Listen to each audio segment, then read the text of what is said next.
OK, alors bonjour, bonsoir donc pour notre petite conférence mensuelle.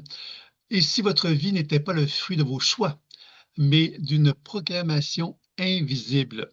Alors, ça me fait plaisir donc d'être présent avec vous aujourd'hui. Puis évidemment, s'il y a des questions, des interrogations, n'hésitez pas à le faire. J'aime l'idée que c'est une conférence, hein, que j'aime bien parler, mais en même temps, j'aime bien aussi qu'il y ait une interaction. C'est toujours agréable d'avoir le sentiment que les gens se posent, sont avec moi, puis qui sont intéressés, puis qui ont le désir de m'interroger ou de comprendre davantage des choses, ou en tout cas de me confronter, ou qu'importe.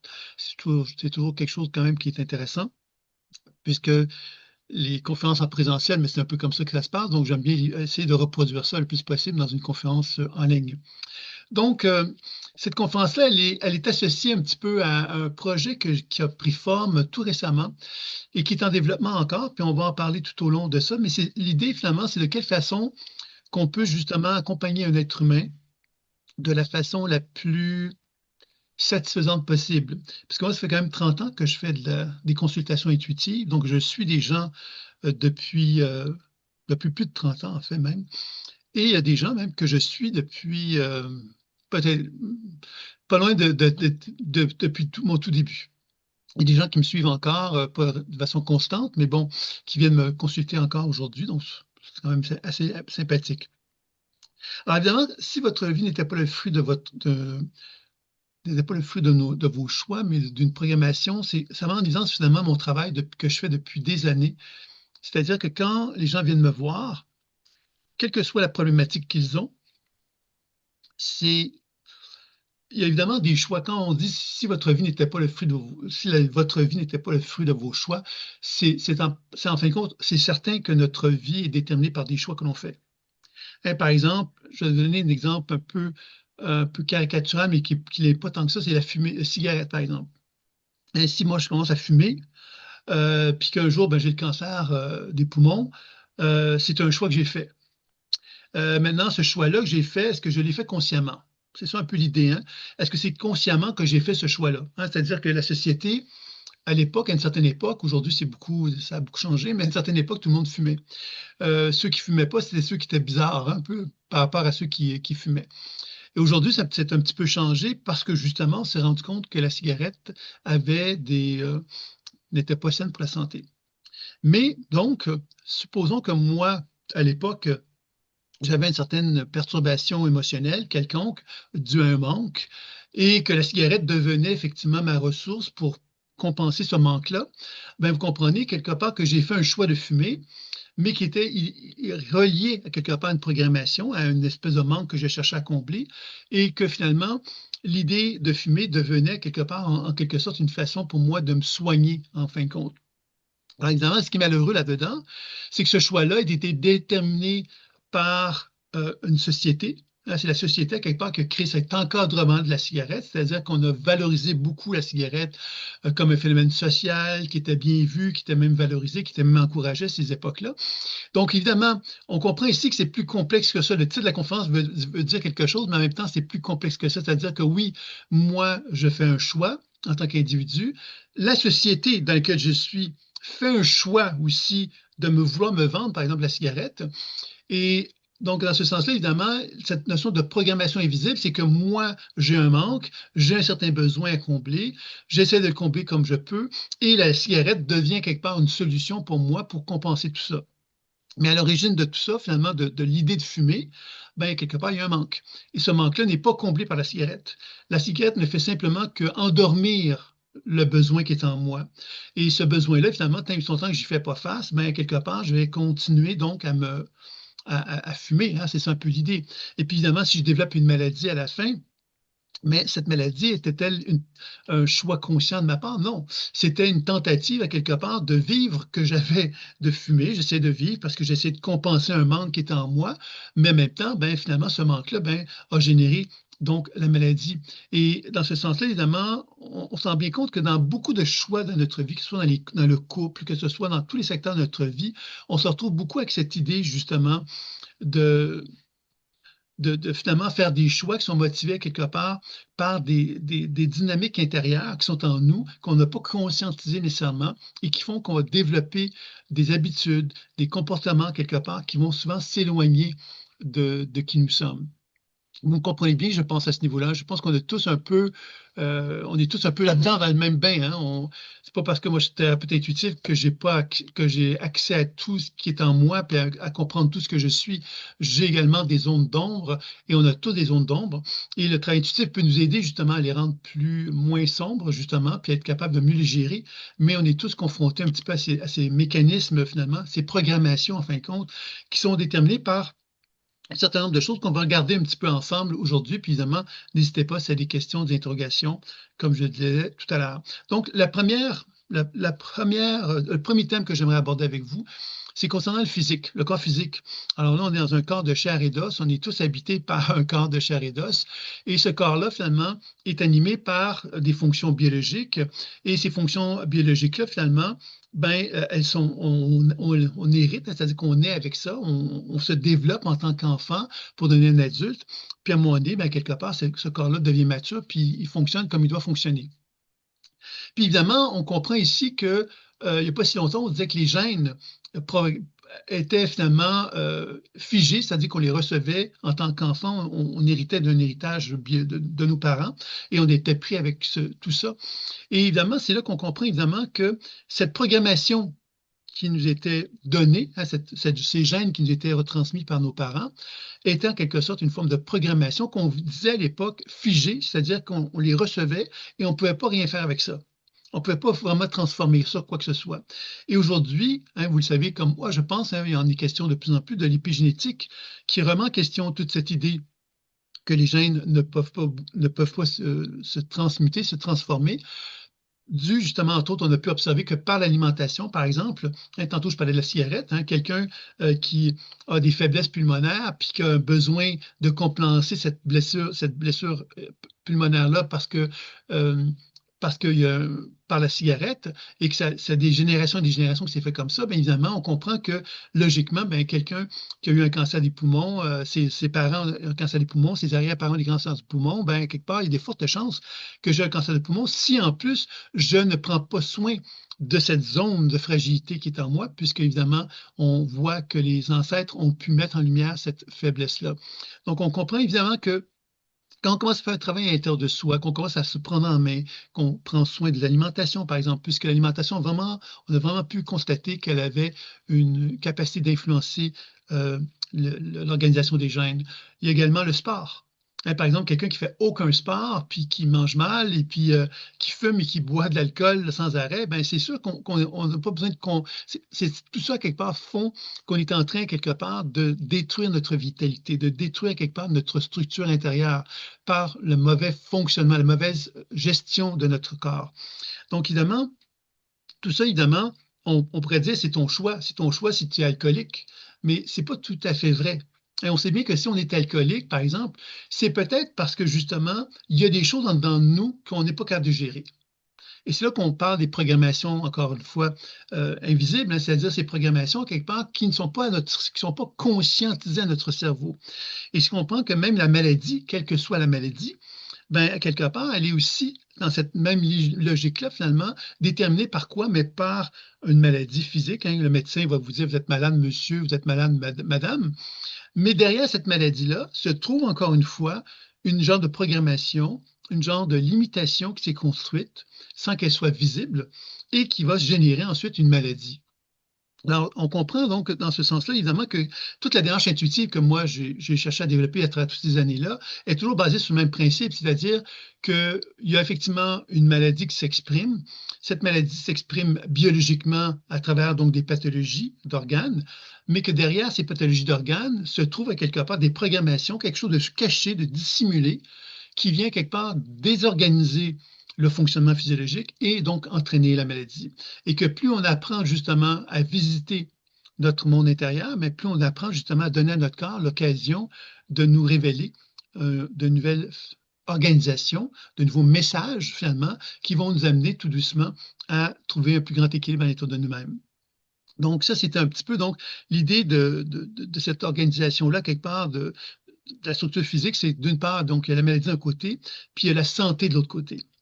Puis une chose que moi, je valorise beaucoup, c'est, et j'en ai souvent parlé, je vais le répéter, c'est concernant le potentiel santé. C'est-à-dire qu'entre la maladie et la santé parfaite, ben, il y a plein de zones, plein d'espaces là, qui vont nous amener vers la maladie, qui vont nous amener vers la santé.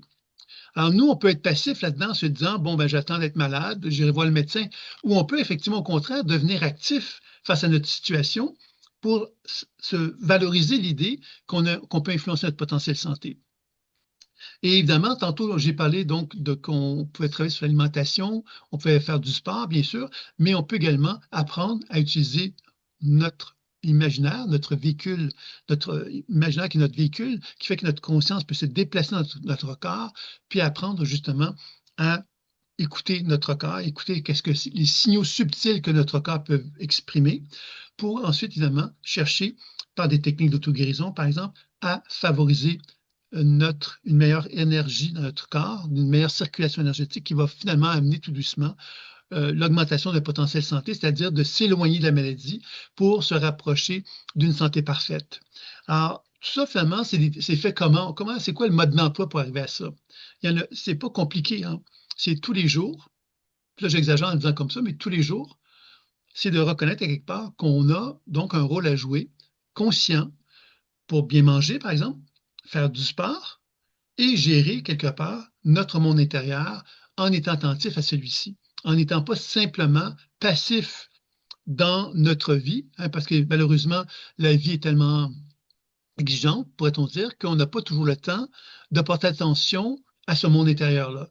C'est-à-dire que ce monde intérieur-là, finalement, cette fameuse programmation invisible, ben, elle nous gère, elle nous contrôle, elle nous fait vivre des états d'âme, toutes sortes de choses, à quelque part, dont on n'est pas en mesure de comprendre le sens de tout ça.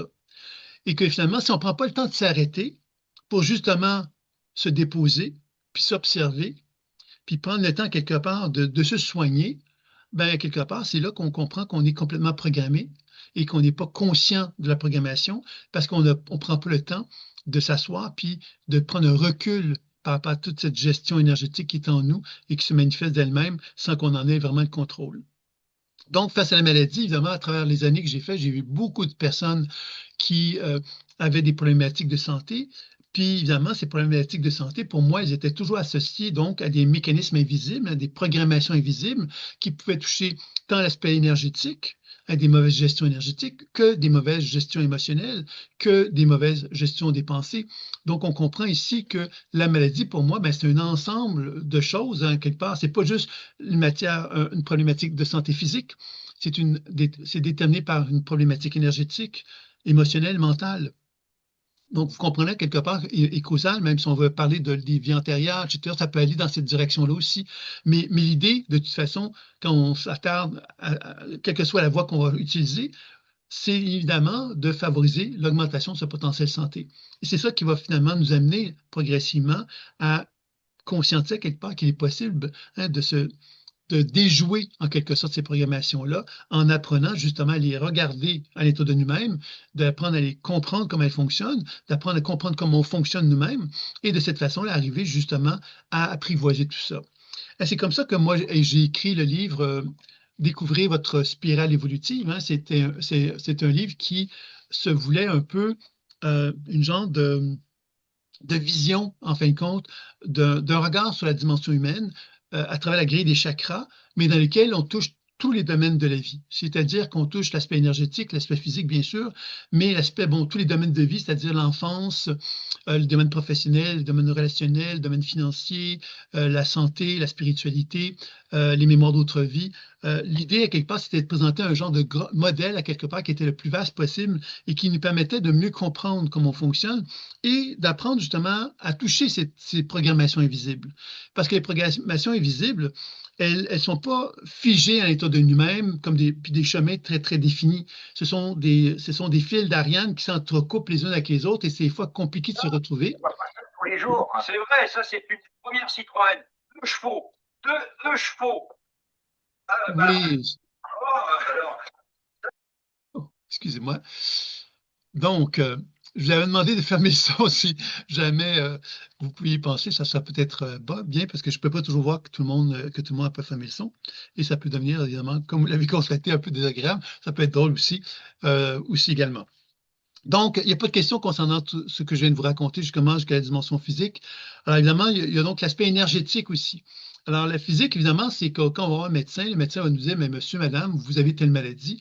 Et on a été donc étiqueté, on a été mis dans une case. Et à travers ça, il y a tout un processus médical qui va être entrepris pour nous soigner. C'est pas une mauvaise chose d'aucune façon. Sauf qu'évidemment, on peut envisager que nous, en tant qu'être humain, si on va voir le médecin et qu'on est soigné par lui, on puisse devenir actif, c'est-à-dire qu'on puisse être un collaborateur de notre santé pour justement augmenter notre habileté à pouvoir justement se prendre en charge, puis augmenter justement nos capacités, nos chances de guérir d'une maladie.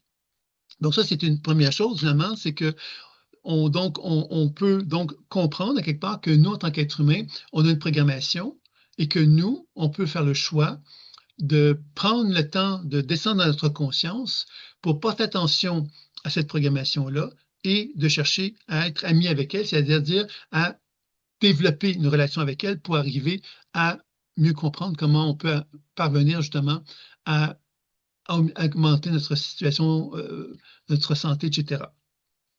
Dans le deuxième domaine aussi qui était intéressant à regarder, c'est l'aspect énergétique. Alors, l'énergétique n'est pas une maladie, hein, c'est-à-dire que quand une problématique énergétique, c'est pas physiquement observable. C'est-à-dire que le médecin, à travers avec tous ces outillages, toutes ces mesures, il ne va pas être en mesure de dire, mais vous avez telle maladie, madame, vous avez telle maladie, monsieur, parce qu'il ne va pas trouver de maladie d'un point de vue médical. Maintenant, si on pense à la naturopathie, si on pense même à mon travail à moi, hein, c'est-à-dire que je peux voir chez des gens des fragilités chez des gens qui ne sont pas des maladies, sauf que ce sont des fragilités qui vont favoriser donc la maladie si la personne ne fait rien pour justement prendre soin de ces espaces plus fragiles qui sont en elle. Alors, dans la pratique intuitive, j'en ai déjà parlé, hein, il y a donc 8 conditions énergétiques qu'on observe dans le champ d'énergie. Le champ d'énergie, évidemment, c'est que moi, j'ai un corps de chair et os. Et donc, l'énergie, est quelque part, mes cellules, finalement, absorbent la lumière et la réémettent.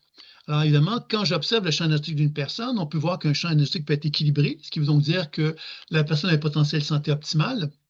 Mais il y a plein de déséquilibres qui ne sont pas des maladies, mais qui sont observables dans le champ énergétique et qui vont indiquer des zones de fragilité. Et le désalignement, par exemple, qui est souvent relié à une perturbation au niveau du système immunitaire et du système nerveux, hein, ça veut donc dire quelque part qu'il y a des zones qui paralysent dans notre corps et qui font que le champ devient comme s'il était déplacé, en fin de compte. Le champ est déplacé parce que la zone dans laquelle il y a le déplacement, ben, c'est une zone comme si elle s'était coupée de tout courant, de toute énergie. Et comme ça, on n'était plus capable, à quelque part, d'habiter cet espace-là parce qu'il y avait un traumatisme qui était relié à un choc émotionnel, par exemple, un viol, des choses comme ça qui pouvaient occasionner ce genre de situation-là.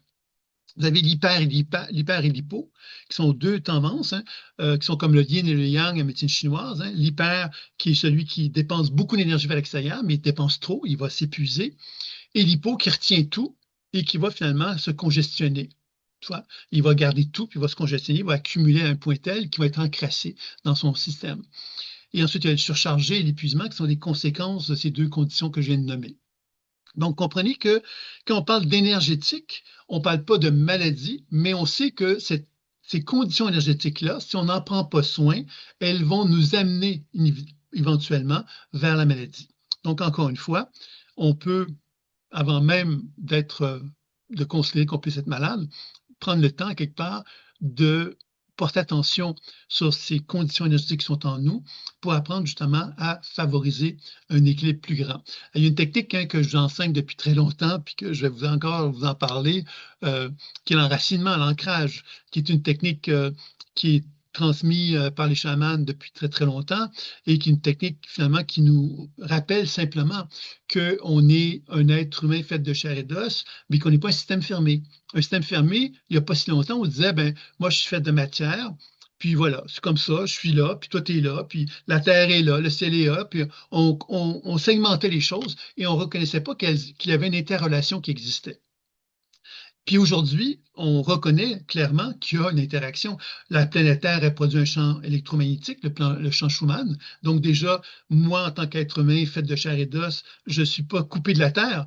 La Terre est en interrelation avec moi. OK? Donc, il y a quelque chose quand même d'intéressant à comprendre que ce champ électromagnétique de la Terre, ben, si moi je deviens participatif et je favorise ma capacité à me relier à cette énergie-là de la Terre dans mon corps, ben, je suis en train finalement de m'apporter un apport énergétique qui va m'aider juste à me ressourcer, à recharger mes batteries. Si on connaît l'énergie du ciel, ben, l'énergie du ciel, ben, finalement, c'est un champ électromagnétique provenant du cosmos. Et que si moi, ben, quelque part, je me relie à ce champ-là, ben, je deviens comme une antenne. L'antenne, c'est que l'énergie de la Terre, celle du ciel, vont circuler à travers moi. Et si ça circule à travers moi, ben, finalement, je deviens plus conducteur.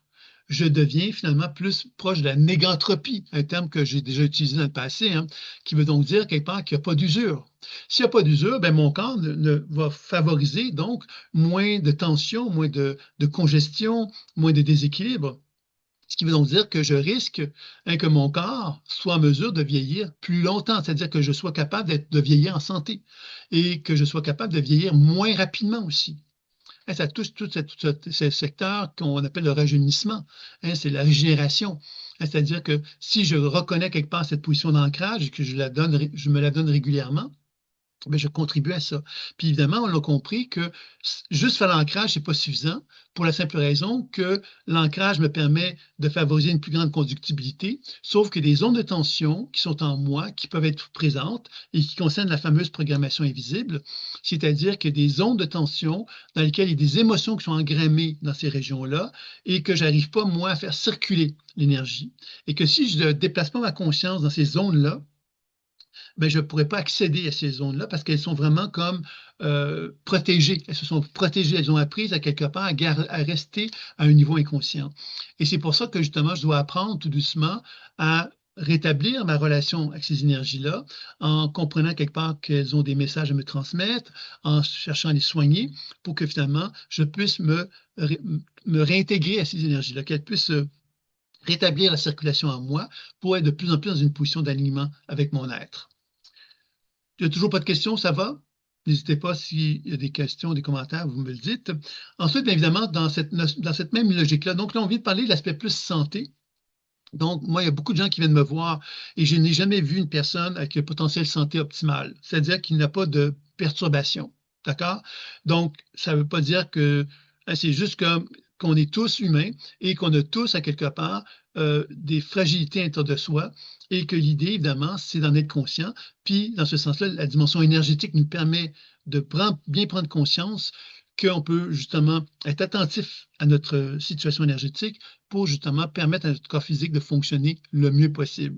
Donc, c'est ça un peu qui est intéressant là-dedans et que tout ça, bien évidemment, ça demande donc d'accueillir qui nous sommes. Et on a tous, à quelque part, une biologie qui nous est propre. On est tous nés avec des forces et des faiblesses, pourrait-on dire. Et évidemment, tout au long de notre vie, ben, le premier apprentissage qu'on a à faire, c'est de reconnaître qu'il y a en nous, donc, qu'on a une biologie, et que cette biologie-là, ben, si on l'accueille, ben, on peut faire le mieux avec elle. Et si on se bat contre elle et qu'on ne la respecte pas, ben, on va évidemment plus tendre vers la maladie. Donc, une question, quelque part, de maturité là-dedans et de sagesse. On est tous, donc, dans un moment donné de notre vie, désireux, quelque part, d'être plus heureux, d'être mieux dans notre corps. Et pour cette raison-là, ben, on doit s'ajuster à nos capacités. On doit les accueillir, les accepter, les aimer. C'est une clé essentielle pour favoriser le changement. Ensuite, on va aborder plus l'aspect psycho-émotionnel, mais on se rend bien compte que l'aspect psycho-émotionnel n'est pas fait partie pour moi de la dimension physique et énergétique, c'est-à-dire que tout ça est dans un même bloc. Hein, la maladie, quelque part, ben, elle est gérée par quoi? Ben, elle est gérée par une perturbation énergétique, par un déséquilibre émotionnel, par des pensées erronées, etc. Donc, il y a quelque part une espèce de chaîne causale, que moi j'appelle, qui est donc une série de relations entre certaines structures qui vont entraîner donc la perturbation. Et c'est pour cette raison-là, évidemment, que dans la démarche intuitive, on va beaucoup parler de l'aspect énergétique, donc l'aspect rétablir la circulation énergétique au niveau des organes et de l'énergie vitale de notre corps, mais on va beaucoup parler aussi de l'aspect mémoire, puisque la mémoire, quelque part, ben, elle est souvent associée à l'énergie. C'est-à-dire que quand j'ai un choc émotionnel, ben, je programme mon énergie vitale et mon énergie vitale, ben, elle va donc avoir une moins bonne circulation dans mon corps parce que l'émotion va comme l'engrammer puis la bloquer quelque part, la colorer, la programmer d'une façon qui ne sera pas saine pour mon propre équilibre. Donc, tant et si longtemps, quelque part, que je ne deviens pas conscient de ça, que je ne deviens pas conscient, quelque part, des émotions qui sont en moi qui me perturbent, ben, finalement, c'est un peu comme si ma structure, ben, elle ne pouvait pas circuler de façon libre comme je le souhaiterais. Donc, alors évidemment, dans la pratique intuitive, ce qu'on va enseigner beaucoup dans les émotions, c'est que, et dans la spirale évolutive dont j'ai parlé tout à l'heure, on parle beaucoup des états de conscience. C'est-à-dire que moi, en tant qu'être humain, ben, je suis un être fait de chair et d'os, je suis une personne physique. Et dans mon champ énergétique, bien évidemment, j'ai un champ d'énergie autour de moi. Et dans ce champ d'énergie-là, il y a plein d'informations qui sont disparates. Hein, l'expérience que j'ai vécue à l'âge de 3 ans, l'expérience que j'ai vécue à 12 ans, à 22 ans, etc. Vous voyez, il y a plein de moments disparates dans mon champ énergétique. Et ces des moments disparates-là, quelque part, sont comme des énergies qui sont un petit peu segmentées, qui ne collaborent pas ensemble. Et pour moi, la santé parfaite d'un point de vue émotionnel, c'est lorsque toutes ces émotions-là, finalement, font partie d'une unicité. L'unicité, c'est que moi, je suis cohérent avec moi-même et que toutes ces énergies émotionnelles-là, finalement, ben, je les ai conscientisées et je les laisse circuler en moi et j'apprends donc à gérer mes émotions, à gérer quelque part ce qui anime la personne que je suis. Donc, on est tous émotionnels, bien sûr. Mais les émotions, si on apprend à bien les gérer, bien, les émotions sont saines. C'est-à-dire, je reconnais que, par exemple, je peux vivre la colère, mais la colère, je sais la gérer. Je sais quelque part comment l'exprimer pour qu'elle soit la plus constructive possible. Je sais m'éloigner des gens qui vont ne pas favoriser de relations saines avec moi, etc., etc. Donc, vous voyez que, encore une fois, euh, c'est une forme de sagesse. Maintenant, quand on parle de programmation limitative au niveau émotionnel, on a beaucoup de choses à dire, puisqu'on sait que dès qu'on est sur Terre, on est confronté donc à des parents. Les parents, quelque part, vont être plus ou moins en mesure de nous apporter tout ce qui est nécessaire pour qu'on se sente bien. Après ça, évidemment, il y a à l'école, on va vivre des traumatismes possibles tout au long de notre vie. On va être confronté, évidemment, à plein d'événements, de situations qui peuvent perturber nos émotions. Et si nos émotions sont perturbées, ben, inévitablement, on va se retrouver dans une position où on est de moins en moins dans cette forme d'harmonie avec nous-mêmes. On est de moins en moins capable d'épanouir l'être que nous sommes. Hein, si à l'âge de 5 ans, j'ai vécu un traumatisme émotionnel, et que ce traumatisme émotionnel me fige intérieurement, ben, ça risque de m'amener à voir la vie avec cette expérience de figé en moi qui va se répéter, se répéter, se répéter. Hein, si je me suis senti victime à 5 ans, ben, je risque de répéter cette victimisation-là pendant un cycle incessant. Qu'est-ce qui va déterminer ça? Mais c'est justement cette fameuse programmation. La programmation, c'est cette croyance que le cerveau va se construire, de croire finalement qu'il n'y a pas d'autre option que celle-là. La bonne nouvelle, encore une fois, c'est qu'il y a des recherches, hein, évidemment, qui mettent en évidence que c'est pas figé tout ça. Et la cohérence cardiaque, par exemple, a bien mis en évidence que le cerveau et le cœur ont une capacité à communiquer entre eux. C'est important de comprendre ça, parce que ça veut dire que si moi, je suis capable de détendre mon cœur, ça veut donc dire quelque part que mon cerveau, finalement, lui aussi, va être détendu. Et dans cette position de détente, il va y avoir une communication saine qui va s'établir entre mon cœur et ma tête. Ça veut donc dire que je serai ouvert, ma vie va être ouverte aux situations de la vie qui se présentent à moi, et mon cerveau va être relax et capable d'analyser ce qui se passe en tenant compte de la réalité, tout simplement. Alors que quand on est tendu, quand le cœur et le cerveau ne sont pas capables de justement établir une bonne communication entre eux, ben on est complètement dans l'interprétation. C'est-à-dire qu'on est convaincu à quelque part de la tristesse qui est, par exemple, le sentiment d'avoir été abandonné à l'âge de 5 ans, ben quelque part va me garder tendu, ce qui veut dire qu'à chaque situation de vie dans laquelle je me retrouve, j'ai à quelque part le stress qu'on m'abandonne. Et je vais donc me comporter en accord avec cette idée que je vais être abandonné. Donc, je crée une réalité finalement qui n'existe pas par mon comportement, par ma façon de faire, par ma façon d'interpréter les situations qui vont favoriser la réactualisation de la situation en question.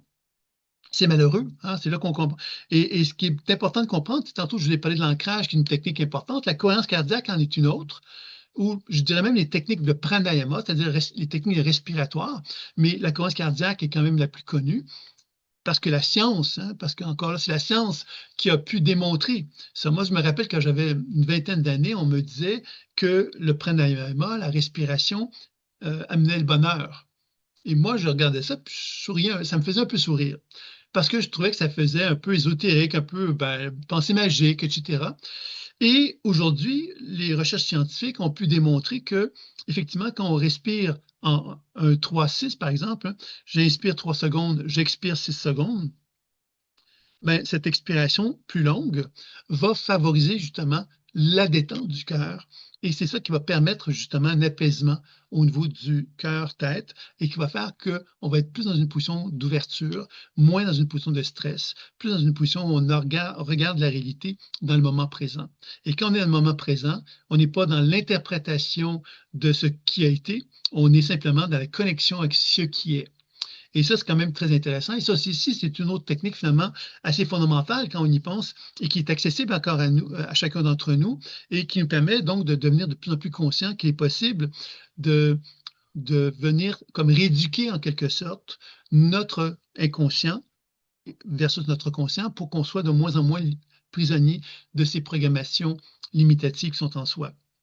Évidemment, quand on fait un soin énergétique sur quelqu'un, puis qu'on fait des lectures intuitives, pourquoi on fait des lectures intuitives? Mais c'est pour amener à la personne, à son cerveau, une compréhension finalement de ce qui se passe dans son corps pour que justement on rétablisse la relation psyché-corps. C'est-à-dire que la tête pense quelque chose, le corps, lui, vit quelque chose. Ouais?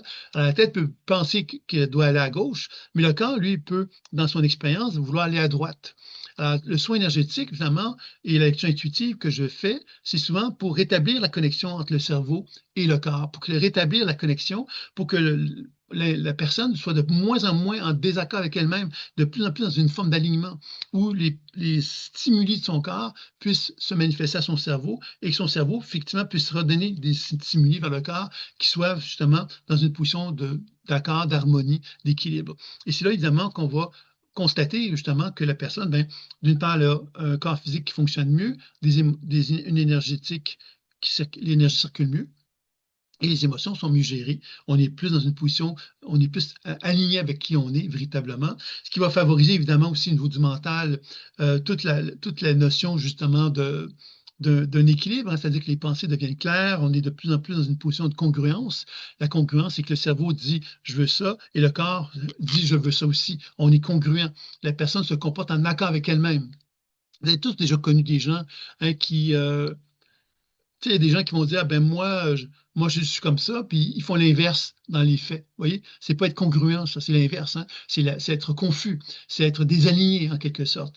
Parce que la congruence, c'est finalement, je pense quelque chose et j'agis en harmonie avec ça. Et quand on regarde, il n'y a pas tant de monde que ça qui ont cette capacité d'être congruent. Parce que ça demande évidemment un certain travail sur soi, d'être capable de devenir assez conscient que moi, je peux croire que je suis quelqu'un de telle façon, puis mon agissement peut être complètement contraire à ce que je pense. Et c'est là, évidemment, que les programmations ont encore un rôle à jouer. Et on doit parler ici de la société aussi. Et le mental, sur quoi il se forme? Il se forme sur la volonté d'être accepté socialement. Donc, si moi, je constate que pour bien passer dans le monde, ben, je dois penser de telle façon, ben, c'est ce que je vais faire. Et puis évidemment, si j'ai des pulsions à l'intérieur de moi-même qui sont en désaccord avec ce que la société voudrait que je sois, ben je vais cacher ces pulsions-là. Et je vais peut-être les faire en cachette. Par exemple, je vais peut-être me vivre un certain nombre de choses en dissimulé pour ne pas dévoiler quelque part qui je suis parce que socialement, je ne serais pas accepté.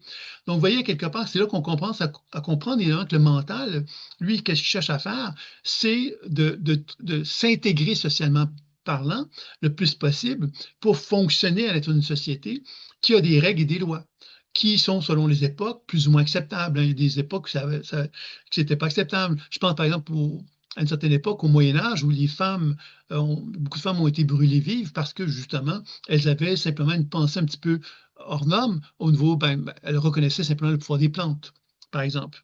Alors, parce on n'acceptait pas ça, on les identifiait comme étant des femmes qui étaient possédées par le démon et on les tuait, on les mettait sur le feu en disant qu'elles étaient des sorcières. Donc, vous voyez que selon les époques de l'histoire humaine, la société n'a pas toujours été correcte envers l'être humain.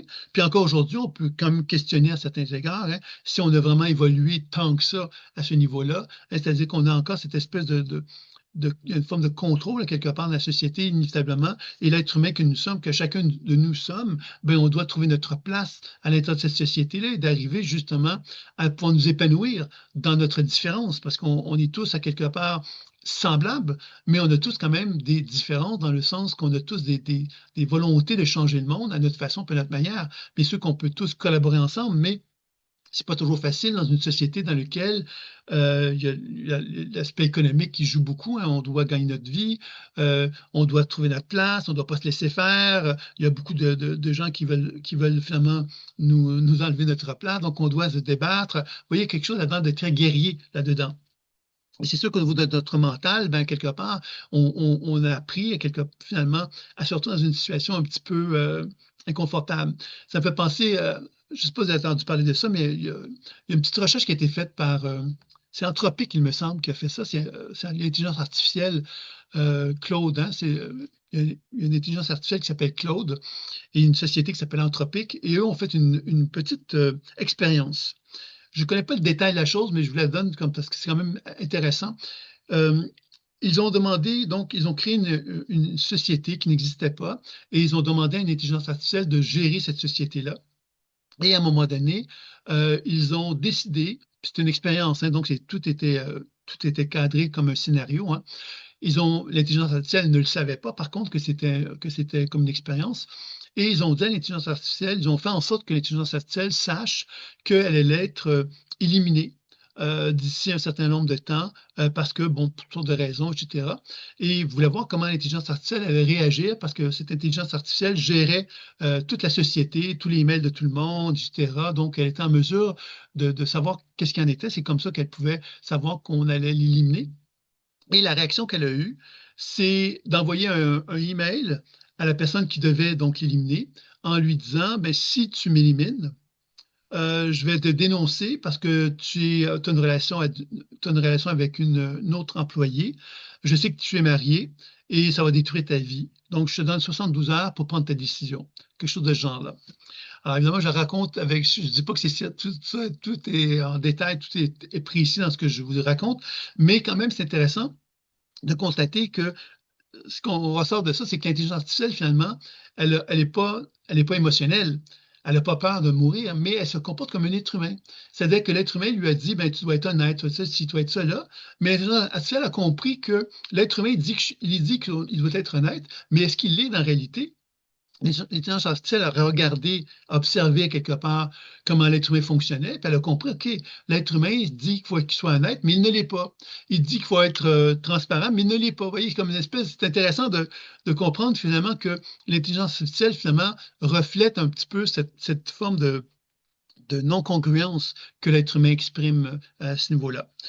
Donc, ça, c'était pour le mental. Bien évidemment, puis le mental, ben, quelque part, ben, selon nos croyances, actuellement, c'est intéressant de voir comment dans le monde actuellement, avec les réseaux sociaux, la notion de croyance a pris une envergure absolument incroyable. C'est-à-dire que les gens on a développé comme une espèce de non-tolérance, d'intolérance envers la façon que les gens pensent. Hein. Si toi, tu ne penses pas comme moi, ben, je ne veux rien savoir de toi, tu es un con. C'est quelque chose de vraiment assez exceptionnel hein, qu'on a découvert depuis le COVID. Je pense qu'on peut dire que c'est depuis le COVID qu'on a vraiment pu voir qu'il y a fait cette espèce de brèche qui s'est formée entre les êtres humains. Et ça monte ça met en évidence quelque part le manque de flexibilité mentale que l'on a. Hein, et c'est certain que les réseaux sociaux ont cultivé notre mental à ce niveau-là. Hein. Il faut se comprendre encore là que euh, on a un choix en tant qu'individu, puis on a un choix aussi en tant que société.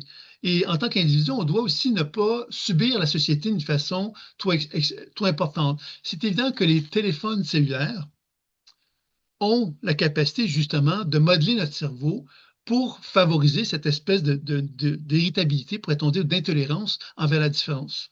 Et c'est quelque chose qui est intéressant de comprendre parce qu'évidemment, ça veut donc dire que en tant que société, on est en train de construire quelque part des gens qui sont de moins en moins capables d'être humains, c'est-à-dire d'être de moins en moins capables d'être flexibles envers d'autres êtres humains, d'être adaptables envers d'autres êtres humains, parce que justement, cette espèce de, de, de charnière, quelque part. Hein. On se ferme finalement à la différence et c'est un peu malheureux quand même, je trouve. Toujours pas de questions, ça va? Donc, l'autre élément que je voulais vous parler peut-être un petit peu plus sommairement, concernant cette notion de programmation, la programmation limitative, hein, invisible, c'est les ancêtres et les mémoires d'autres vies.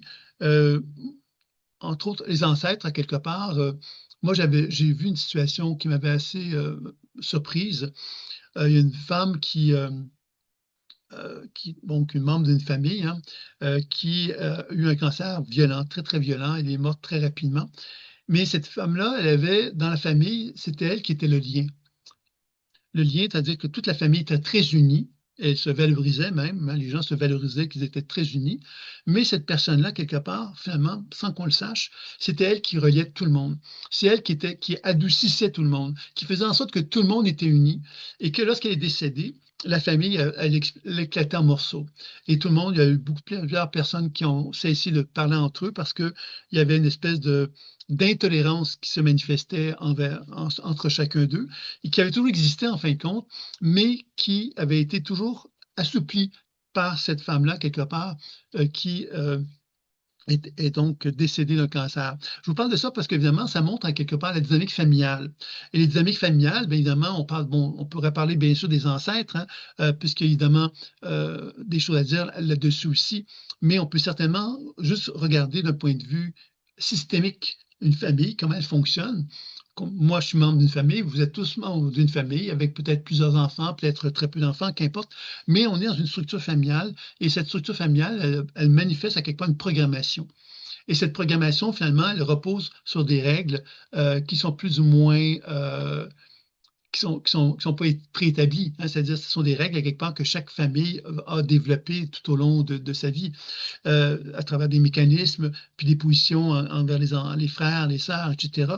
Et c'est quand même intéressant de comprendre cela et qu'évidemment, ça fait partie aussi d'une source de connaissances, hein, que d'aller explorer justement ces dynamiques familiales-là. Moi, j'ai vu souvent dans le travail intuitif, hein, des gens qui travaillaient sur leur famille et puis constataient que, parce qu'ils faisaient un travail sur leur arrière-grand-père, par exemple, ben, ils constataient que eux avaient changé, mais aussi même leurs frères, leurs sœurs, bon, les gens autour d'eux avaient vraiment des changements importants qui étaient faits. Donc, c'est intéressant aussi de constater ça. Puis les mémoires d'autres vies, bien évidemment, moi j'ai une vision un petit peu particulière des mémoires d'autres vies. Ça ne veut pas dire que je ne crois pas au fait qu'on ait plusieurs réincarnations. C'est juste dire que moi, dans ma pratique intuitive, je ne peux pas confirmer cette réalité-là. Puis moi, me suis toujours dit, j'ai pas envie de suivre le chemin que tout le monde suit aveuglément, sans se poser de questions. Moi, c'est comme ça que je suis et je me pose des questions. Puis évidemment, je ne peux pas arriver à cette conclusion-là pour la simple raison que quand je regarde d'une façon intuitive comment ça se passe dans un champ d'une personne, je constate que les mémoires d'autres vies, on pourrait raisonner avec des mémoires d'autres vies d'une façon importante. Et puis que finalement, ce que je pense, c'est que moi, en tant qu'être humain, je raisonne avec des mémoires d'autres vies appartenant à l'histoire de l'humanité. Ça veut donc dire qu'on n'est pas nécessairement une réincarnation de quelque chose. Ça veut donc dire quelque part qu'on est une conséquence d'une mémoire collective qui est une espèce de trame autour de nous, un genre de toile d'araignée invisible. Et cette toile d'araignée, ben, quelque part, elle porte l'histoire de l'humanité tout entière. Et que moi, en tant qu'être humain, à travers mon cheminement d'être humain, ben, je vais raisonner avec plusieurs de ces mémoires d'autres vies-là, selon les charges émotionnelles qui sont en moi. Et que le travail que je vais apprendre à faire vis-à-vis de ces mémoires d'autres vies-là, ben, c'est d'apprendre justement à me dégager, à me réapproprier qui je suis, puis à permettre à ces mémoires d'autres vies-là de se dégager. Si je ne fais pas ça, hein, qu'est-ce qui va se passer? Dans le livre Le Messager, il y en a beaucoup été question de ça. C'est-à-dire que si moi, je suis dans une position quelque part où je ne suis pas conscient finalement de cette trame-là, qu'est-ce que je vais faire? Je vais contribuer à nourrir cette trame-là. C'est-à-dire que, par exemple, si je suis en constante colère, ben, je vais dynamiser les mémoires d'autres vies qui sont colériques. Et à ce moment-là, qu'est-ce que ça veut dire? Ça veut donc dire que ces mémoires-là colériques vont donc générer plus de colère. Elles vont donc avoir plus d'insistance à rappeler aux êtres humains sur Terre que la colère existe, et ainsi de suite. Vous voyez là, pour moi, c'est devenu comme un genre c'est comme devenu un plafond, ça. Les mémoires d'autres vies sont tellement devenues denses, tellement devenues figées par les expériences répétitives de l'être humain qu'on est devenu quelque part prisonnier d'une certaine façon d'un plafond épais de conscience et qui empêche à quelque part l'être humain d'avancer, de progresser et d'évoluer. Puis, dans ce sens-là, c'est une programmation aussi invisible, celle-là, qui est encore peut-être plus lourde en quelque part parce qu'elle touche vraiment la racine de l'être humain. On pourrait dire, mais comment va-t-on faire pour s'en sortir? Ben, c'est là que tous les chemins ésotériques et spirituels et même psychologiques vont dire la même chose, hein. C'est le chemin individuel qui va faire qu'on va être capable de se sortir d'une situation comme celle-là. Et ça veut dire que finalement, chaque être humain ben, doit apprendre à se déprogrammer de quoi? Ben, dans un premier temps, d'apprendre à se connaître pour apprendre justement à se dégager et à se libérer de toutes ces programmations limitatives qui nous figent nous-mêmes en tant qu'individus, puis progressivement se sortir de la société, puisque la société, quelque part, elle aussi nous programme. Quand je dis sortir de la société, je ne veux pas dire que vous devez aller vivre dans une hutte dans le bois, hein. Ça veut juste dire quelque part que vous avez à apprendre à développer une conscientisation que la société, finalement, ben, elle aussi, elle crée une programmation qui peut ne pas vous plaire, et si elle ne vous plaît pas, ben, vous avez justement à vous en dégager, et que ce dégagement-là ben, va vous permettre aussi de vous réapproprier un certain pouvoir de vie, un certain pouvoir de cheminer, d'évoluer comme vous le sentez, comme vous le voulez. Alors, tout ça, évidemment, va contribuer aussi face à la gestion de votre énergie vitale, face à votre corps physique, d'arriver à trouver un mieux-être dans votre vie. Alors, vous voyez que dans ce sens-là, évidemment, tout ça ben, servir à quoi? Ben, va nous servir à renouer contact avec la lumière. La lumière, qu'est-ce que c'est? C'est l'être humain qui se libère de toutes les programmations qui l'animent pour arriver à retrouver sa lumière pure, dans laquelle il retrouve son essence, qu'il retrouve son expression juste. Hein, on pourrait dire que c'est une forme de connexion avec son âme à ce moment-là. Et c'est ça que chacun d'entre nous, on a tous comme objectif, je pense, d'arriver à atteindre cet objectif-là. Donc, c'était un petit peu ce que j'avais à vous dire, moi, par rapport au thème. Il y a une petite expérimentation que je vais vous proposer pour faire goûter un peu à cette idée de la notion du changement, de se sortir un petit peu de ces programmations invisibles qui sont en soi. Mais vous avez déjà compris que des outils que j'ai dans la présentation que je vous ai faite, qui peuvent être intéressantes, hein, l'ancrage, par exemple, qui est une technique très simple, mais qu'on a tendance à négliger parce que justement, elle implique une forme de routine, une forme de quotidienneté.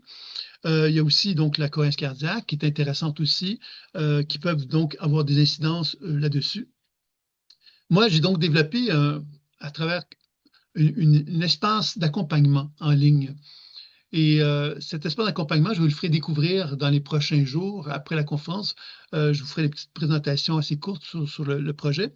Mais c'est un projet qui m'a tenu à cœur pour la simple raison qu'il s'est avéré que j'ai constaté qu'à travers ces outils-là que j'ai développés, il était possible donc d'arriver à des compréhensions de l'être humain que nous sommes.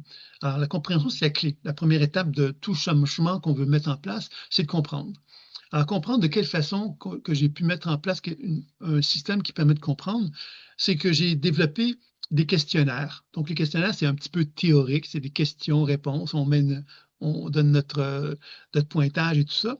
Et tout ça est fait d'une façon automatique. Donc, vous faites le questionnaire, vous avez donc un genre de réponse qui est fait.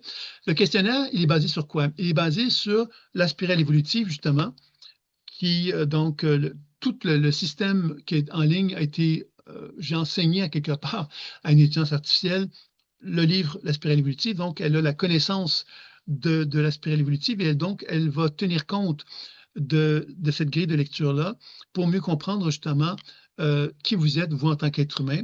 Et les questionnaires servent un petit peu à donner comme une image un peu de la connaissance de soi que vous pouvez avoir. Maintenant, vous pouvez, puis là, c'est là que je trouve ça vraiment intéressant, dans le système, vous pouvez faire des évaluations intuitives. C'est-à-dire que donc les questionnaires sont un peu plus comme rationnels et l'évaluation intuitive, c'est plus vous qui déterminez quelque part comment vous vous percevez, tant au niveau de vos chakras qu'au niveau de vos éléments, des éléments des courants d'énergie, ou au niveau, quelque part, de votre terrain, le terrain qui favorise la santé ou la maladie, etc. Donc, vous avez comme une série de possibilités donc, de travailler sur cette évaluation intuitive qui vous permet d'avoir un regard plus intuitif de votre situation. Puis, un autre petit bidule qui a été développé, qui va être mis en ligne bientôt, c'est un scan. Alors, le scan, finalement, c'est utilisé avec votre téléphone. Alors, vous mettez un doigt sur votre caméra et pendant 60 secondes à peu près, et vous avez à ce moment-là donc une évaluation qui vous est faite de votre santé aussi.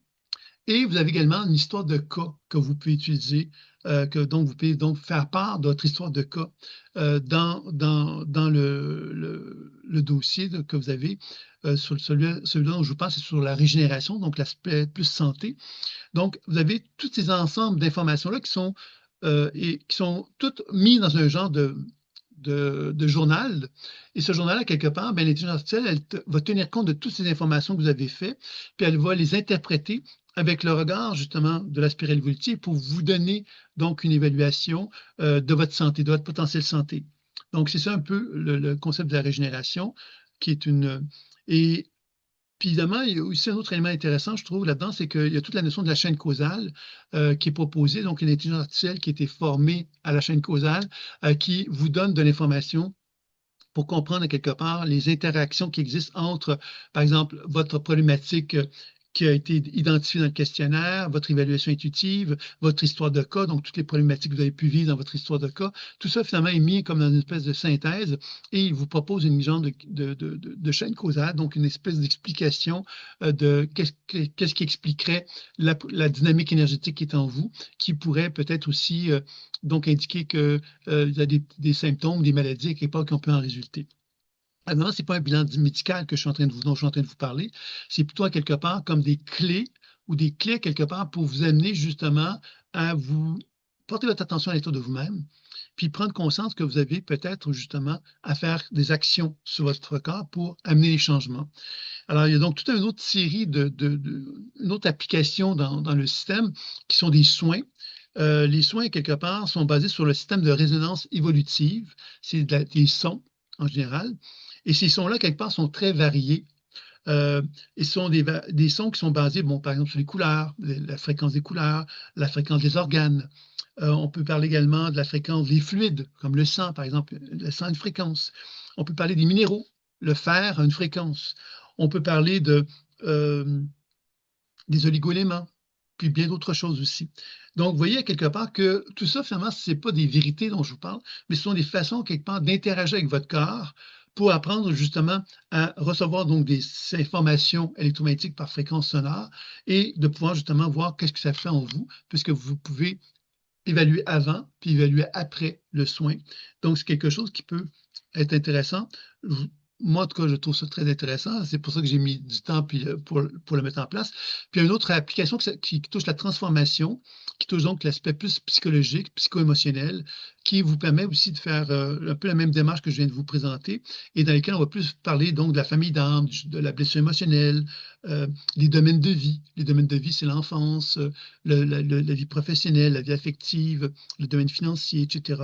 Donc, vous avez beaucoup de choses comme ça. Ils avaient une intelligence artificielle qui est bâtisseur, une autre qui est communicateur, une autre qui est guerrière, une autre qui est serviteur. Donc, vous voyez, chacune de ces intelligences artificielles sont spécialisées dans la famille d'âme, dans une famille d'âme, et elle peut donc vous donner un certain point de vue sur une situation que vous êtes en train de vivre.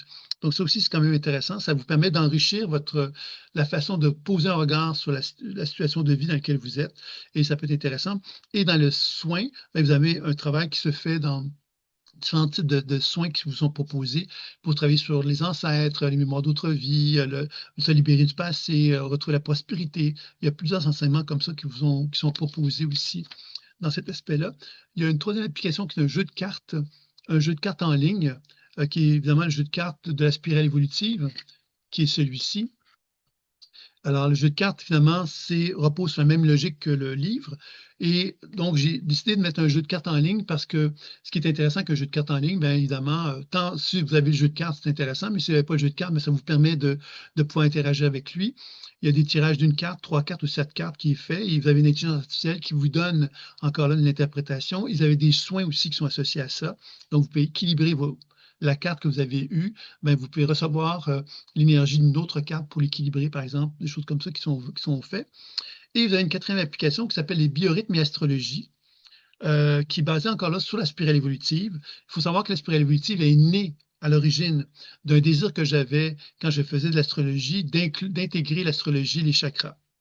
Et c'est un projet qui a été long à mettre en place.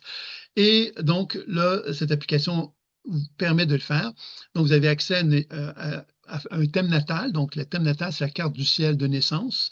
Vous avez un thème annuel qui est déterminé par l'année 2026, par exemple, qui est donc différente de votre thème natal. Vous pouvez comparer les deux. Et vous avez les transits. Les transits, c'est les planètes qui se déplacent à travers le temps.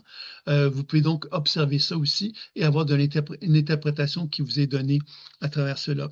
Et ces interprétations-là sont basées sur différentes façons de faire de l'astrologie, mais toujours en tenant compte de la spirale évolutive. Donc, vous avez l'astrologie humaniste, qui est une astrologie qui est plus orientée sur la psychologie, l'astrologie karmique, qui est plus orientée sur les vies antérieures, l'astrologie médicale, qui est plus orientée sur la santé. Vous avez l'astrologie mondiale qui, elle, ne va pas vous tenir compte de votre carte du ciel, mais va tenir compte d'une carte du ciel mondiale pour vous donner une interprétation d'un grand courant collectif dans le monde. Vous avez une astrologie relationnelle quand vous voulez comparer une relation avec vous avec une autre personne. Et vous avez aussi une astrologie comparative, c'est-à-dire lorsque vous voulez comparer, par exemple, votre thème natal avec un thème annuel, vous pouvez le faire aussi. Et vous avez tout un volet soins également qui est assez intéressant dans celui-là. Donc, vous pouvez apprendre à amplifier une énergie équilibrée dans votre thème ou au contraire, équilibrer une énergie qui serait perturbatrice, par exemple. Ce sont des choses qui peuvent être faites aussi dans l'application aussi. Et vous avez aussi la communauté quelque part qui a été développée.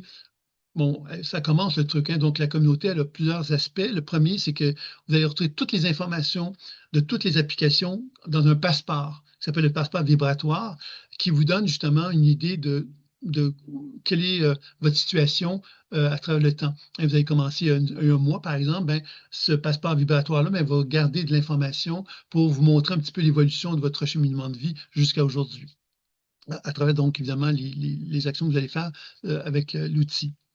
Vous avez également donc des conseils santé que vous pouvez aller chercher dans la communauté sur des produits santé, par exemple des vitamines, des choses comme ça, donc, qui sont basées sur votre profil, bien sûr. Des exercices corporels qui vous sont proposés, comme le Qigong, des choses comme ça.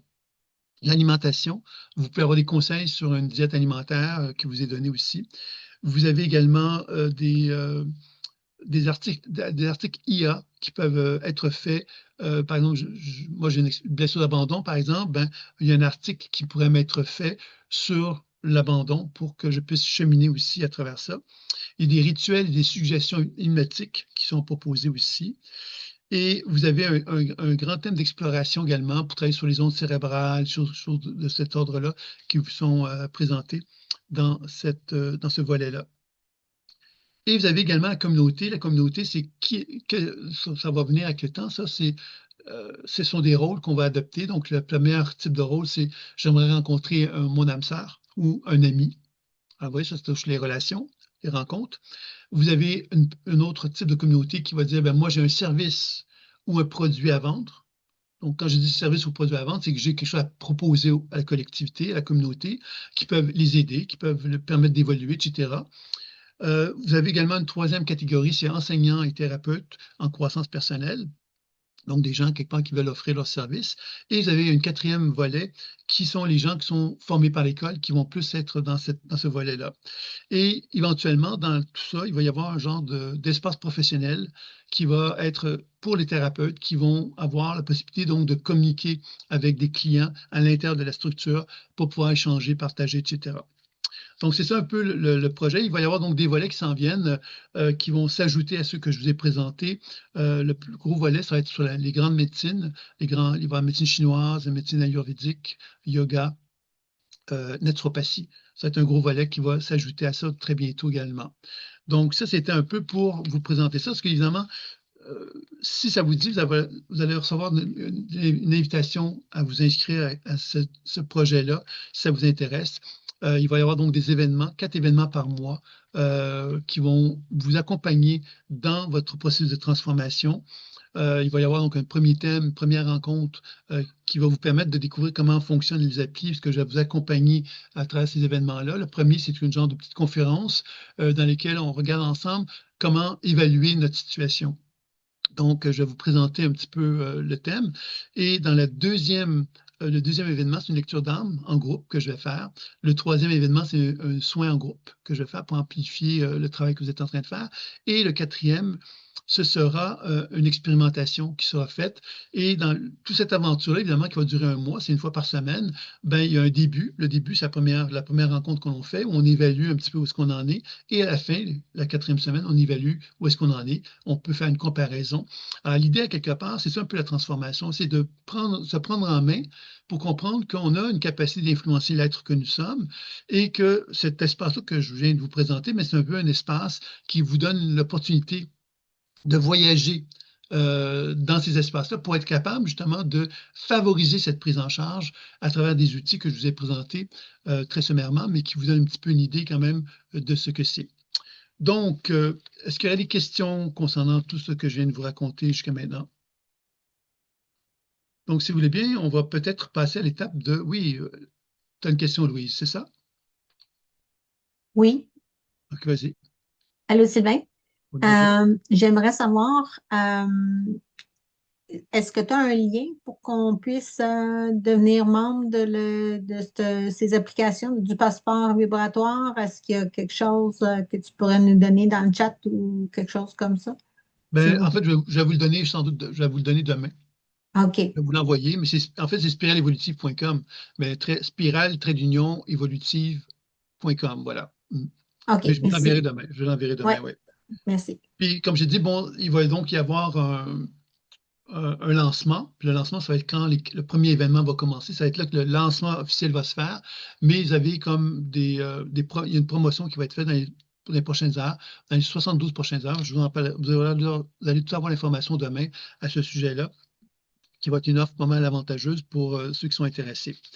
Donc, est-ce qu'il y aurait des questions maintenant sur l'ensemble de notre événement que j'ai fait? Parce que là, je passerai à l'étape de l'expérimentation. On va faire une petite expérimentation pour justement vous faire vivre un petit peu cette idée de qu'on peut déjà avoir un impact sur soi avec en peu de temps, en fin de compte, on peut déjà changer des situations, puis ça peut être intéressant de se rendre compte de ça, puisque évidemment, ça veut donc dire qu'on n'est pas victime de la vie. On peut au contraire devenir proactif avec la vie, c'est-à-dire de ne pas se laisser prendre dans des voies de stress qu'on peut vivre des fois, mais de reconnaître qu'on peut avoir, nous, prendre une distance face à ce qu'on vit et d'avoir une action sur elle pour qu'on puisse se sentir mieux. Donc, si vous voulez bien, je vais vous proposer de vous installer confortablement de façon à ce que votre corps puisse se relaxer, se relâcher, se détendre. Vous allez fermer les yeux. Et en fermant les yeux, la première chose que vous allez constater, c'est que votre corps a envie de se déposer, de se détendre, de se relâcher. Et le fait qu'il puisse faire cela ben, vous permet de ressentir davantage le poids de votre corps, comme si ce poids était accueilli par la Terre. Et la Terre vous soutenait, vous supportait dans cette capacité que vous aviez de vous relaxer, de vous relâcher, de vous détendre.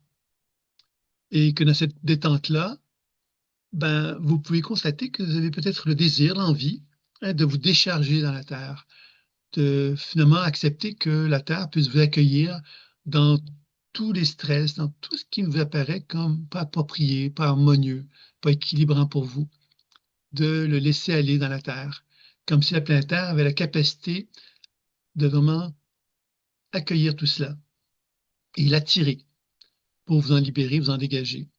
Et vous pouvez prendre le temps ici simplement de constater qu'est-ce qui se passe quand vous acceptez cette idée de lâcher prise et que la Terre mais, puisse justement accueillir tout cela, vous libérer, vous dégager.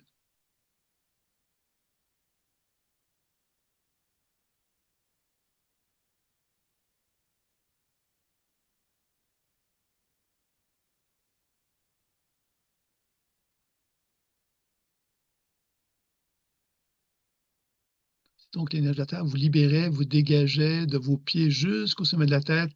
Vous pouvez vraiment ressentir, voir et entendre comme si cette énergie de la Terre est en mesure d'aspirer tout ce qui n'était plus utile dans votre corps pour que vous puissiez finalement vous sentir de plus en plus léger et que dans cet état de liberté que cela libère en vous, vous allez voir, entendre et ressentir donc cette énergie de la Terre qui va être très, très généreuse et qui va se propager de vos pieds jusque dans votre cœur. Comme si elle allait vraiment, cette énergie de la Terre, vous soutenir, vous renforcer intérieurement, vous donner l'opportunité de marquer le sol au niveau de vos pieds, de sentir que l'énergie de la Terre se propage dans vos chevilles, vos mollets, vos genoux, vos cuisses, vos hanches, pour que vous appreniez à vous tenir debout et assumer pleinement qui vous êtes.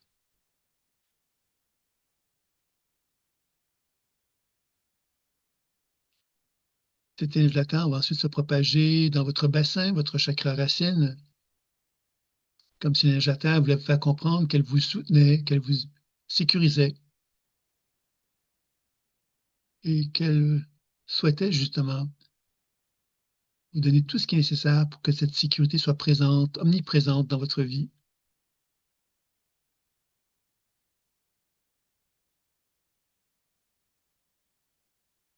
Comme si vous pouviez ressentir le bercement de cette mère la Terre qui se manifeste à votre endroit pour que vous vous sentiez en sécurité, dans un état de confort, de bien-être.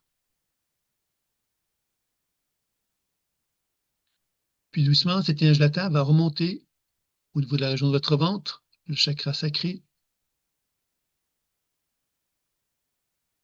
Et c'est comme si Mère la Terre vous proposait justement d'accueillir l'idée que vous êtes parfait tel que vous êtes, qu'elle vous propose de vous accepter, de vous accueillir tel que vous êtes complètement, totalement.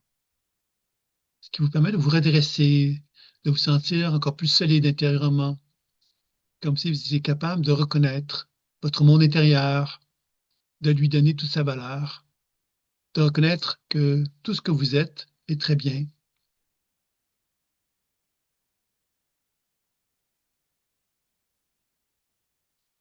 Puis doucement, cette énergie de la Terre remonte jusqu'au chakra solaire. Et comme cette énergie de la Terre vous invitait justement à prendre votre place, à retrouver votre puissance, retrouver votre force intérieure.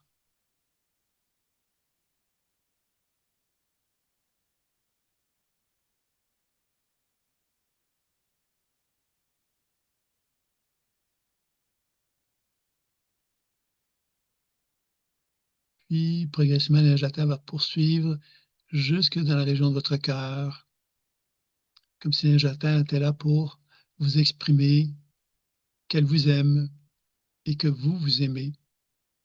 Et qu'à mesure que l'énergie de la Terre se présente dans votre cœur, se propage dans votre cœur, vous sentez cet amour se manifester dans votre corps et vous sentez justement que vous êtes en mesure d'aimer cette idée que vous marquez le sol, que vous vous tenez debout, que vous êtes dans une position de sécurité, que vous acceptez totalement qui vous êtes et que vous prenez votre place. Et que de cet acte d'amour, vous reconnaissez que vous êtes là, dans cet instant présent, avec vous-même, en totale harmonie avec vous-même. Et que cette harmonie fait que vous vous sentez de plus en plus fortement connecté au sol, comme si vous deveniez un attracteur, capable de faire venir à vous l'énergie du ciel, provenant des planètes, des étoiles, de l'infiniment grand. C'est alors que vous allez visualiser, voir, entendre, ressentir une douche de lumière se manifester sur vous-même. Une douche de lumière très rayonnante et très lumineuse, qui va se propager comme une robe de lumière sur toutes les cellules de votre corps, comme si chacune d'elles allait être dynamisée par cette lumière, allait être vitalisée.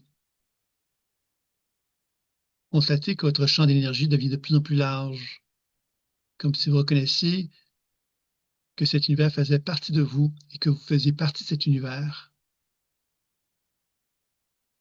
Et que tout doucement, cette lumière qui s'étend, qui s'expansionne, fait que vous ressentez que vous êtes de plus en plus connecté avec une énergie très très haut dans le ciel. Comme s'il y avait un fil d'Ariane qui vous reliait à votre âme. Et que cette âme transmettait sa lumière à travers ce fil d'Ariane pour descendre jusqu'à votre chakra couronne, le sommet de votre tête.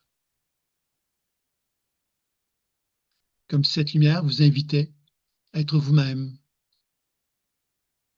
à accepter donc de délaisser tout ce qui n'est plus utile, tout ce qui est faux, tout ce qui ne vous ressemble pas, tout ce que vous essayez d'être alors que vous ne l'êtes pas. Comme si cette lumière vous révélait à vous-même, elle vous invitait à accepter d'être tout cela à la fois, d'être dans cette vérité.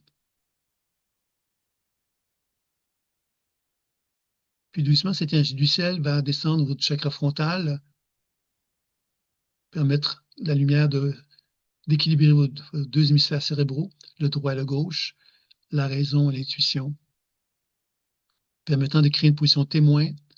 Le témoin, c'est celui qui observe la vie et qui comprend que la vie est faite d'énergie, est faite de lumière.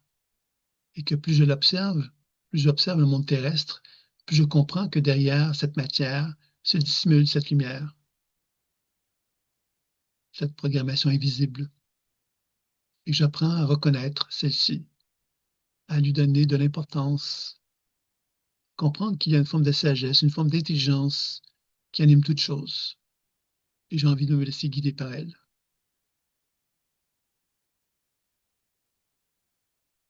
Cette énergie du ciel va descendre progressivement dans mes yeux, dans mon nez, dans ma bouche, dans mes oreilles, sur la peau de mon visage afin de stimuler tous mes sens. Et le fait que tous mes sens soient éveillés ça rend encore plus conscient, quelque part, de cette sagesse intelligente qui anime toute chose.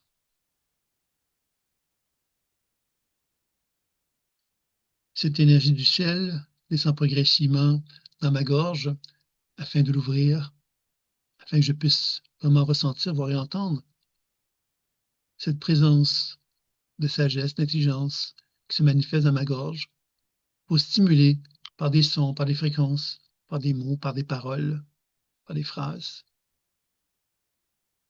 J'apprends donc à exprimer ma fréquence à moi, celle dans laquelle je suis en harmonie avec la terre et en harmonie avec le ciel, où je sens que je deviens comme un être créateur, capable de créer par les mots, créer ma vie, créer ce que je crois qui est nécessaire à mettre en place sur la terre. Je permets à la vie d'être meilleure. Je crée dans la matière pour que l'humanité puisse expérimenter la vie d'une façon plus agréable, plus harmonieuse.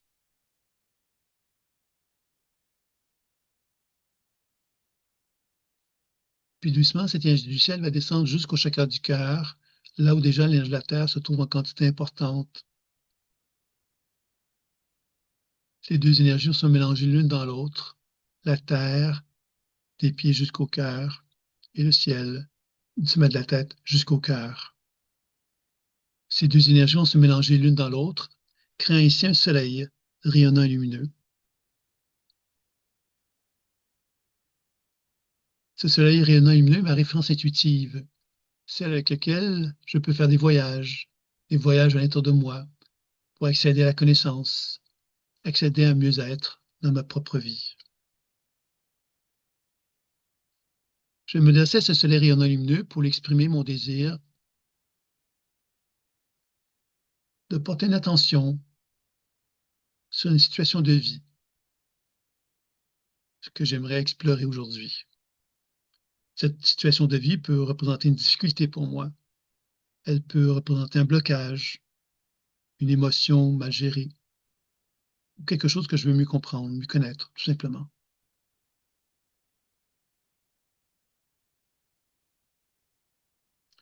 Je vais prendre le temps ici simplement, tout en étant connecté avec mon soleil, de revivre légèrement la situation de vie sur laquelle je souhaite effectuer une exploration aujourd'hui.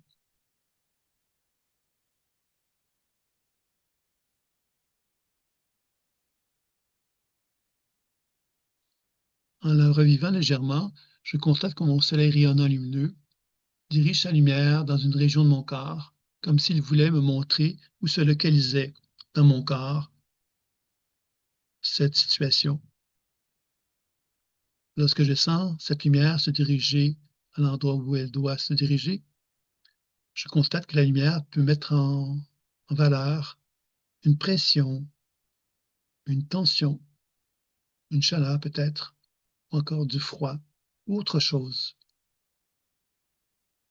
Comme si la lumière mettait en lumière, en valeur, une sensation qui était en moi, qui était présente.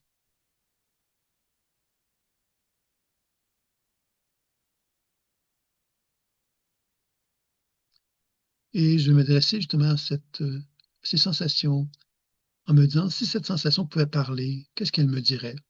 Qu'est-ce qu'elle souhaiterait me communiquer? Qu'est-ce qu'elle souhaiterait m'exprimer?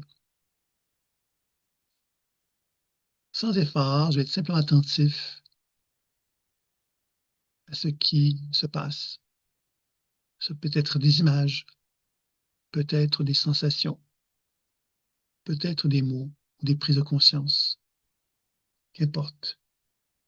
J'accueille simplement ce qui est là, en étant témoin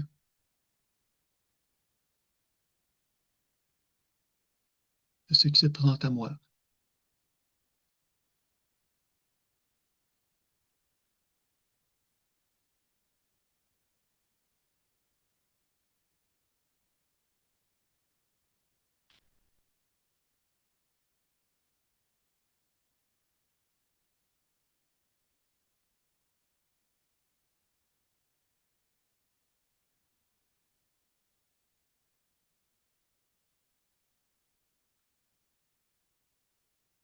Dans cette position de témoin, je vais désirer de donner à cette région, à cette sensation, à cette émotion, à ce qui est présent en moi présentement, lui donner ce dont elle a besoin.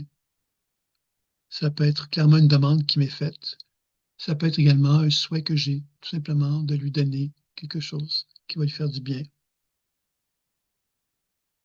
Et je vais prendre le temps de lui donner comme je le pense, comme je le ressens, sans restriction. Je lui donne ce que je crois qui est bon pour elle.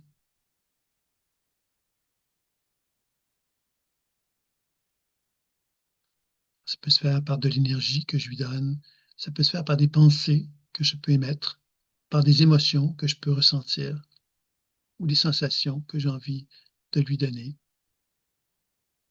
Toutes les voies sont bonnes. Je me fais confiance. Je me laisse guider dans l'aventure, dans l'exploration.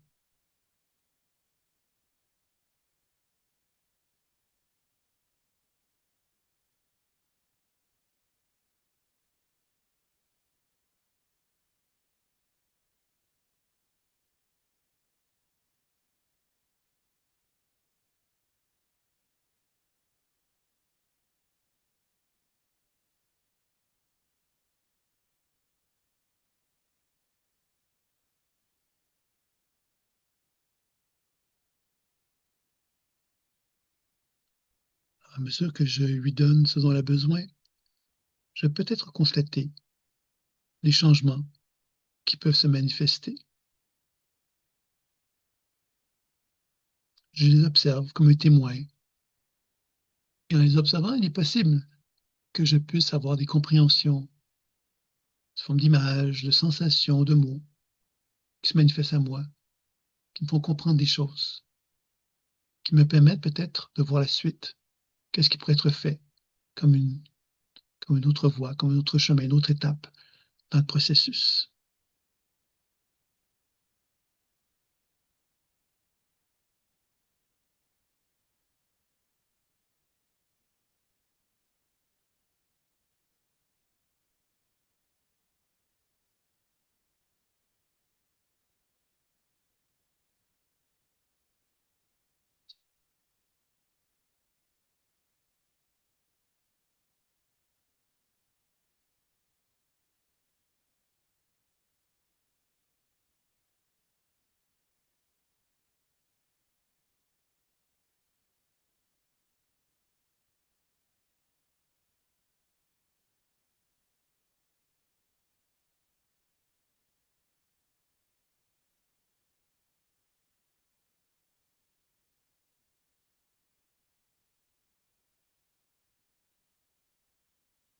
Puis, lorsque je sens que l'expérience est terminée, je vais simplement donc remercier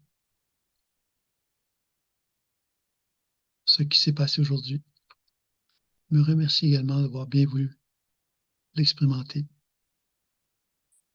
Et quand je serai prêt à faire, je prendrai une bonne inspiration, je pourrai bouger les extrémités et ouvrir les yeux.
Est-ce qu'il y a des gens qui auraient des questions, des commentaires ou des partages que vous aimeriez faire concernant cet exercice-là?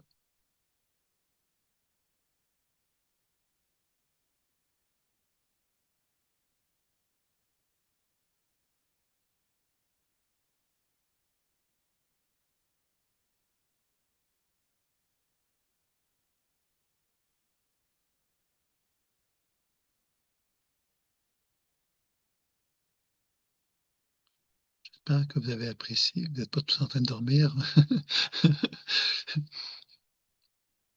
Merci, Louise, de me dire que t'es le moyen qui n'est pas en train de dormir. C'est déjà bien. Donc, c'était un peu le sens de l'expérience que j'avais envie de vous transmettre. L'objectif de ce que je vous ai fait expérimenter, c'était peut-être vous donner envie de vous rendre compte finalement que par des choses toutes simples, ça peut être très long ce qu'on a fait ensemble, mais c'est de voir qu'avant et après, il y a un avant et un après. Et tout le concept de l'espace d'accompagnement que j'ai créé, c'est un peu basé sur ce concept-là du avant et du après. Euh, Parce que finalement, cette idée d'avant et après nous donne du pouvoir. Et concernant cette fameuse programmation invisible, on ne peut pas nécessairement tout comprendre de notre programmation invisible, mais on peut par contre comprendre qu'on a un certain pouvoir dessus si on se donne les moyens de nous tendre la main finalement, puis de chercher justement à nous accompagner dans un processus comme celui-là. Et l'idée, c'est que si vous avez fait l'exercice, vous avez constaté que ça avait eu une petite incidence, une petite action sur vous-même, que vous vous sentez mieux, ben, l'idée, quelque part, ben, c'est peut-être justement de vous dire, ben, il y a peut-être des moyens, à quelque part, d'être de plus en plus conscient de cette fameuse programmation, puis de lui donner de moins en moins de pouvoir sur nous-mêmes. C'est ça un peu l'idée. Alors, Joanne, oui, très apprécié. Au final, beaucoup d'amour, de douceur et une belle lumière enveloppante. Merci, Sylvain. Mais tant mieux, Joanne. Donc, c'est un peu donc l'essence de l'expérience. Alors évidemment, si demain je vais vous envoyer donc un genre de petite présentation de l'application, je vous enverrai des vidéos, peut-être également des petites vidéos très courtes de chacune des applications pour que vous les découvriez rapidement. Si ça vous dit, comme je dis, il y aura donc une promotion parce que quelque part, vous êtes mes fidèles, je les appelle comme ça. Donc, vous faites partie de la communauté et dans ce sens-là, j'avais envie donc de faire un prix promotionnel pour les gens qui me suivent. Puis ensuite, bien évidemment, il y aura donc une augmentation des prix qui va se faire parce que je vais la faire valoir, la faire connaître, cette présentation-là, avec d'autres gens, etc. Donc, vous allez donc avoir de mes nouvelles dans les prochains jours, mais pas sous cette forme-là, mais une forme qui sera plus donc sous forme de replay. Donc, voilà. Alors, j'espère que vous avez apprécié l'événement. S'il n'y a pas de questions, d'interrogations, s'il y en a une, ce serait le moment de les poser. 1, 2, 3. Donc, je vais vous souhaiter une belle fin de soirée pour les gens qui sont de l'Europe et puis une belle fin d'après-midi pour les gens du Québec. Et je vous dis à très bientôt. Vous allez recevoir le replay également demain de notre entretien. Donc, si ça vous dit de refaire l'expérience, ben, ça sera disponible pour vous. Je vous dis à très bientôt. Très belle fin de journée, très belle soirée. Au revoir.